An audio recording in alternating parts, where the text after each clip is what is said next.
Bonjour à toutes et à tous, et bienvenue dans votre édition spéciale de Corbeau News Centrafrique. Aujourd'hui, nous sommes en direct du Studio B, et croyez-moi, l'actualité est brûlante, presque suffocante. Nous allons plonger ensemble dans un scandale qui, une fois de plus, jette une lumière crue sur les arcanes du pouvoir et la gestion des affaires publiques. Pour démêler tout ça, je suis avec notre excellent journaliste de terrain, Vikos Santia. Bonjour Vikos. Bonjour Félix. C'est un sujet qui donne le vertige, et je suis prêt à le parcourir avec toi.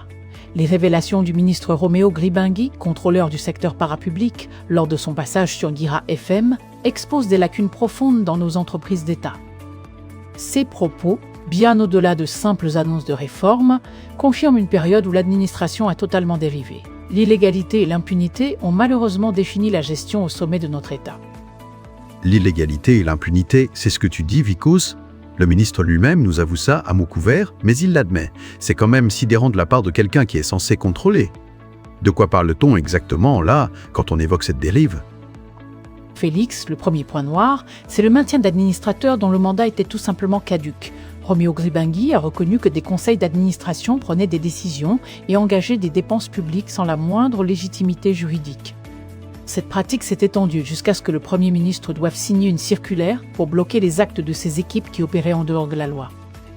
Et le résultat de ce désordre, Félix, c'est que ces entités n'ont pas versé le moindre centime au Trésor public entre 2022 et 2024. 0 franc pour les caisses de l'État. 0 franc. C'est absolument effrayant. Des décisions prises sans aucune légitimité et qui conduisent à un déficit sec de 3 ans pour les finances publiques. Comment est-ce possible que personne n'ait bougé avant ? Et je suppose que derrière ces conseils d'administration fantômes, il y a aussi des directeurs généraux, ceux qu'on pourrait appeler les intouchables, n'est-ce pas ? Exactement, Félix. Le ministre a aussi levé le voile sur le statut de ces directeurs généraux. Jusqu'à présent, leur nomination reposait bien plus sur des accointances politiques que sur de réelles compétences techniques. Et le pire, c'est qu'aucun texte ne délimitait la durée de leurs fonctions. Cette absence de cadre temporel a cultivé un sentiment d'immunité totale. Ces dirigeants n'avaient en fait aucun compte à rendre sur leur performance financière ou leur efficacité économique. C'est incroyable. Des directeurs généraux, nommés pour l'éternité, sur des critères politiques, sans aucune obligation de résultat, on dirait un conte de fées pour certains, un véritable cauchemar pour le contribuable.